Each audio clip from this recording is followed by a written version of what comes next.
The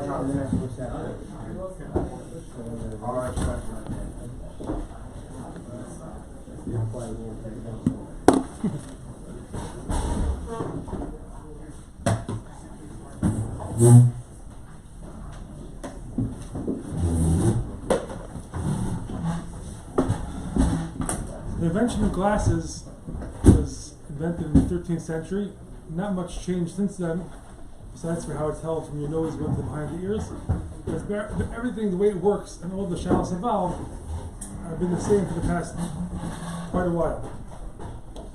So we're going to discuss a lot of different parts in halacha, a lot of different applications where wearing glasses may get in the way. And before I start, I wanted to speak out. There are three different types of barriers a person can have between his eyes and the thing he's trying to view. The first one is with the thing that's between himself and the thing he's trying to view changes the way the thing looks. It changes the color, it changes the shape. It's like a certain type of glass that makes it look taller or shorter or wider. That's one kind of glass. Another one is where nothing changes it. It changes the way it looks. It helps the person see it. A person can't see that far. Can't see that such a detailed view, and it helps. Like regular glasses, it helps the person see it. And the third one is a plain glass. It does nothing whatsoever. Just looking through a window, seeing everything the same exact. Just all you have between yourself and the thing you're viewing is a piece of glass. And the halacha between these three different kind of barriers are going to be different in different applications. Let's start with the one that's negate to this week's parsha. This week's parsha talks about Negoim, talks about Tzeras. And the Mishnah Negoim Perik Beis, Mishnah Gimel, the Mishnah says, Kayin Nesuma ba'achs me'inav. A Kayin is blind in one eye. Oy shekeyam ar einav, or he lost partial vision in his eyes. V'loy yiras Negoim, he's not kosher to pass Negoim. He cannot come to the way Tzeras is defined if it's Tameh or not. It depends on the Kayan's paskin. This is Tameh. Without him saying it's Tameh, it's not Tameh. And only if he sees it, the pasuk says, the only way the Kayan can paskin properly is if it's seen through the eyes of the Kayan. If the Kayan cannot see properly either because he's blind in one eye or because he lost part of his vision, he's not kosher for him to paskin in the nega if it's tummy or not. And the Teisam speaks out, this is only if both eyes, he lost partial vision in both eyes. If one eye is perfect and the other eye lost part of his vision, that he's kosher, and the reason for that is because we learned that from the pasuk that way. Well, let's get right into the shayla. First Yisrael, right there in the Mishnah, First Yisrael says, well, if a person is an older person, and he can't see, only way he can see the idea of shashis with the glass, it's glasses. Only through seeing through glasses could he see the nega, see the tzeras properly. It's mutter for him to paskin on that tzeras if it's tummy or tongue. What's his proof? His proof is from the Gemara in Brachas. The Gemara in Brachas says, "Erba shashis aser." The halacha is a person that cannot say Kriya Shema in the presence of an Arab, of a person who is not fully dressed, in the presence of Arab, meaning in an impure situation. So the Mishnah said, the Gemara Brachas Chavheim and Beis, the Gemara says, if the Arab, if this person is behind a glass, then it's mutter to say Kriya Shema. Us to say Kriya Shema. The Gemara makes a difference between saying Kriya Shema in front of the Arva and saying Kriya Shema in front of something that's dirty. If there's a glass between him and the thing that's dirty, that's mutter because it's covered. But if it's in front of the Arva, it's aster. Why? The Gemara explains, because Arva ba'ashashis aser Kriya Shema connected because la'yir b'cha Arvas davar amar achmana and v'hakam kalkam mitzchazer. You can still see it. Since you can still see it, even though there's a hefsek, even though there's a barrier of this glass wall between the person saying Shema and this erva, it's still aster because he could still see. Based on this Gemara, the First Yisrael says, we see even though there's a blockage of a glass between the person and the erva, it's still aster to say Shema. So he says it to ourselves, for the same reason it's mutter, the kohen is allowed to see the nega through a glass, because we see that's called seeing, even though there's a glass barrier between the person and the whatever is his viewing. In this case, the Torah is talking about is seeing the tzeras. So here's a proof in this Gemara that it's called seeing, and it's called seeing even though there's a glass barrier between the person and the thing that he's viewing.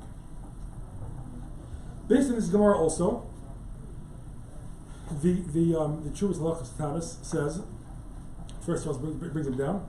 He's talking over here about a Sefer Torah. You have a Sefer Torah, and the Sefer Torah wax dropped in the Sefer Torah. So now you have a glob of wax covering the letters, and you can still see through it. And the case where it's on Shabbos, with the problem of wiping of taking the wax off, because you're possibly creating letters then. So you don't want to take the wax off. Says Allah Tanis, even though you're viewing the letters of the Sefer Torah not directly, you have wax blocking it. You can see the letters, you could make out the words, but there's something blocking the person's eyes and the letters. You're allowed to use that Sefer Torah based on the same Gemara, because the Gemara says it's the same way you cannot say Kriya Shema in front of the Erva, even though there's a glass blocking. So any other thing any glass blocking or any other barrier which you could see through would still be considered seeing it directly, and you could read from that Sefer Torah. And so the same thing is true about Shasha. So if you have a glass between the person and the Sefer Torah, for example, the example he uses glasses again. So they both bring proof from this Gemara that glass will not be a barrier between the person reading the Sefer Torah, or in this case a tzeras, person the kohen viewing the tzeras. Now, like we said before, there are different kinds of barriers. So if a person is wearing glasses, Shlomo Zalman says the Svara, not going to get at this, but somewhere else, he says that person's glasses is probably better off than a random piece of glass.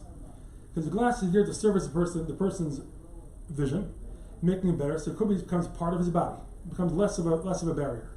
Whereas to seeing through a glass would be more of a problem.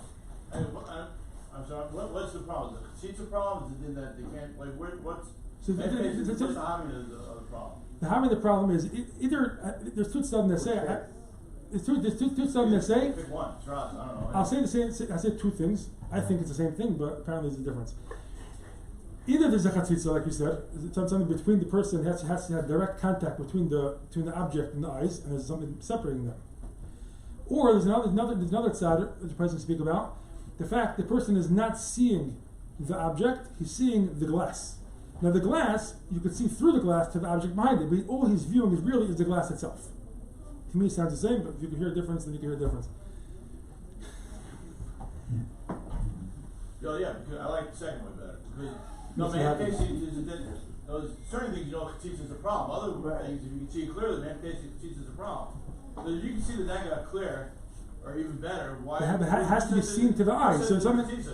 No, but it has to be seen to the eyes. There's a chatzitza between the thing being seen to the eyes. It has to have been. If it's for a chatzitza, you have to know each thing separate. And what's a rye from a rye? Right. That's what I'm about to ask. The rye that they're bringing is, I think, it's a shver. What does that mean? It means your eyes have contact. Your eyes have contact to the thing that it's able to be seen without any barriers. That's the first thing. To me, I can't tell the chalak between two. I don't understand the chalak between two. So I can't explain it. I understand. There's some glass that does not affect the light rays. That's something else to get this. If it's going to change the way it looks, but it's the case where it's not going to change the way it looks. If anything, make it better. You can see a person can see it. But the raya from the Gemara Brachos is probably a shver raya. That's where Yisrael brings it, but it seems to be a shver raya because over there, in the case of the Gemara Brachos, the problem is you cannot say Shema in the presence of something which is tummy. So it's a presence of error. So now the Gemara says Hakam Eschazia. There's no halacha of re'iyah which is going to make the Shema make it as you can't say Shema. There's no halacha to see or not to see. Just in the presence of an impure thing, you should not be saying Shema. So you're still in the presence, so you shouldn't say Shema. Whereas in these halachas by tzeras, let's say by tzeras, the pasuk says the nega has to be seen to the eyes of the kohen. So if there's a separation between the tzeras and the eyes of the kohen, then there would be a separation. they bring the raya, so this is a good raya. Shout out to Katzitzas, but not in the presence of an Arab. No, the chatzitza only makes sense if the halach is you have to have re'iyah of it. You can still be in presence of the Arab because it's seen. It's seen, so it is seen. But you have a halach that has to be re'iyah. Then there's a chatzitza between the person's eyes and the thing he's viewing. Halach of libe roya se'er, but it's in there re'iyah by that. It's not just that it's there; it's that you're seeing it. So you are. The Gemara says the reason why also hakam eschazi it's seen. The question is that the same thing as saras, where the halacha there has to be a re'iyah of seen, or it has to be, or it's in the presence of. So I have this kasha, and Baruch Hashem, I found this kasha in Sefer Hadrash for you. It's a real sefer. You would have to do this. Fine. Now, so if recently most shuls had, by Kriyas Torah, had a person had a piece of plexiglass blocking the person getting the aliyah and the person and the Sefer Torah, so that the l'chayr would be worse than having regular glasses because you have a chatzitza between the person, the Sefer Torah, the words of the Sefer Torah, and the person who's reading the Sefer Torah. So according to the halachas katanas and the Torah Yisrael, they're saying you're allowed to see through it. But whoever wants to argue on that would have a problem. Would have a problem standing behind a plexiglass. And the problem obviously is not a problem person getting the aliyah. The problem is a person who's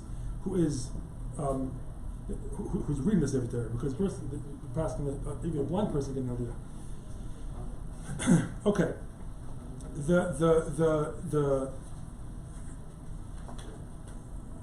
The Shvus Yaakov.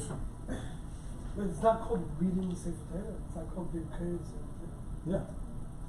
Because it's a chatzitza? Again, because either chatzitza or because you're lacking the briskets of having to take up the glasses for this reason. If it's the right to or not, but it's a fact. The Shvus Yaakov says, Shvus Yaakov is talking about different shaylas. Shvus Yaakov is talking about doing chalitza. The pasuk of chalitza says is that the isha has to spit la'inei hazikenim. So the Shvus Yaakov has a shayla in that case. If the zakenim, if the bezdin, people wearing glasses, is that mekayim la'inei hazikenim? And he goes through a whole arichas over here, and he ends up being machalik between a person. He says, for sure, if a person is able to see without glasses, and he just has glasses to make it better for him, then for sure you could apply the rule of kalabar labila. If a person is able to live without it and he's doing it anyway, then they can't make it worse. They can't make it worse. So, if a person is able to see without glasses and he's wearing glasses, then there will not be chatzitza. He ends up saying at the end, if he reminds of this, he says that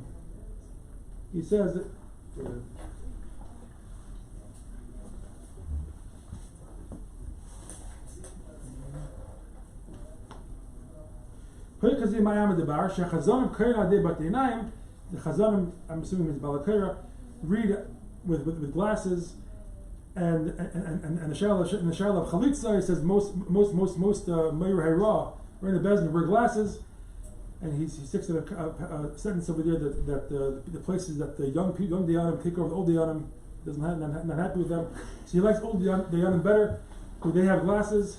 And he says it's common practice, and he never heard anybody making problems on a bezdin. The Shvus Yaakov talking, he never heard anybody make problems on a balkar. Apparently, didn't make it to brisk. For a person leaning or a person in a bezdin who has glasses. Now the Tzvar goes on and says, even though he has arrived with Gemara and Brachas, that it's mutter for a kohen to look at a tzaras even though he's wearing glasses, he says you should be machmer not to, because it's possible it'll make him be mistaken in the way it looks. And his proof is from the Gemara in Rosh Hashanah. The Gemara says that if the Aiden come in, they say we saw the Levana b'mayim, or we saw the Levana b'ashashis through a glass, then Ema Olav. So it must be, he says, it's not called seeing the Levana. Why? Because we're afraid that maybe they made a mistake. So because of that, he says that the Kohanim should not see the tziras through glass, because it passes the same way we don't trust the edus, the witness, the testimony of the witnesses who said they saw the lavana through a glass. Same thing should apply. We should not trust the Kohen's view through glass to pass on a tziras. It's the same as the water because it might distort the image. So he seems to be saying that his sounding from his raya that it may make him make a toys, it may make him change it may distort the image, like you said.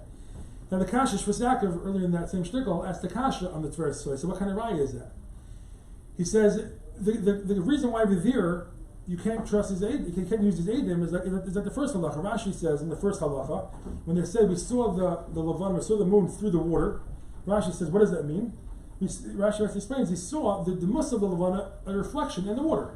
So they didn't actually see the moon, they saw the reflection of the moon in the water. So he said the second case is the same way. They didn't see the moon through glass, they saw a reflection of the moon on the glass, they didn't actually see the moon. The reason why we can't accept the aid is because they never actually saw the moon. So we're concerned, maybe there's something else, some other kind of reflection in the water. Maybe it's some light shining somewhere, they think it's the moon. Or maybe it's a light shining on the glass, they think it's the moon. And they're mistaken that they think they saw the moon, they didn't see the moon. So he says you can't bring a raya from that Gemara in Rosh Hashanah because the problem there is not the fact that may cause them to make a mistake. Rather, we're concerned maybe they actually did not see the moon at all. Now, there are other cases where this halacha applies. The Kiddush Levana, for example, the Kiddush Levana, the Mishmar Paskins, like the Marshal, like the Marshal, it says even a blind man can say Kiddush Levana. So you don't have to actually see the moon to say Kiddush Levana. The way the Marshal did. What? Take it for glasses.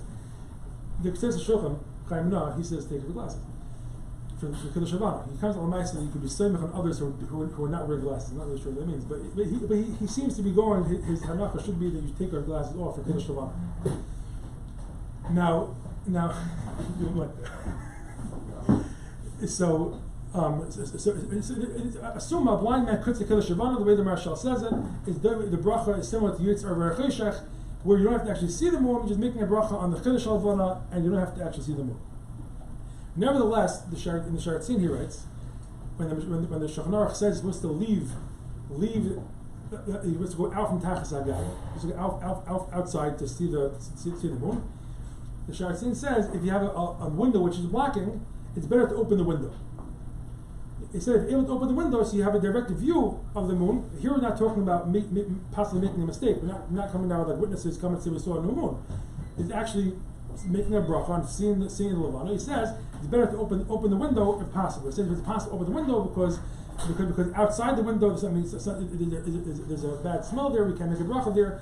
Keep the window closed. But if it says it's possible, Sharatzin says and should open the window.